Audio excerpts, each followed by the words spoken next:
கொஞ்சம் கவனச்சிதறல்கள் உண்டு பண்ணுவோம். இதெல்லாம் கடந்து தான் நீங்கள் அந்த படிப்பில் அந்த மாதிரி விஷயங்கள்லாம் நீங்கள் முன்னேற்றம் அடையக்கூடிய வாய்ப்புகள் இந்த மாதத்தில் இருக்குது. ஸோ ஃபஸ்ட் ஆஃப் அப்படிங்கிறத கொஞ்சம் முயற்சிகள் பண்ணுறீங்க.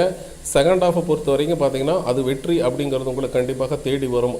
குருவின் பார்வை இருக்கிறதுனால எல்லா விஷயங்களையும் அனலைஸ் பண்ணி யோசித்து ஒரு ஸ்டெப்பான ஒரு முடிவு எடுப்பீங்க. அந்த முடிவுகள் உங்களுக்கு சாதகமாக இருக்கும். சரிங்களா? அதே சார் குடும்பஸ்தானாதிபதி அப்படிங்கிறவர் 2, 3 இடத்துல 4 இடத்துல வரும்போது ஹெல்த் விஷயத்தில் கொஞ்சம் கவனமாக பார்த்துக்கணும் அப்படிங்கிறது தான். கணவன் மனைவி இடையே பார்த்தீங்கன்னா கொஞ்சம் விட்டு கொடுத்து போகிறது நல்லது. ஏன்னா தேவையில்லாத ஆர்கியூமெண்ட்டு 3வது நபர்களினால் உருவாகிறதுனால கொஞ்சம் கவனமாக வச்சுக்கணும்.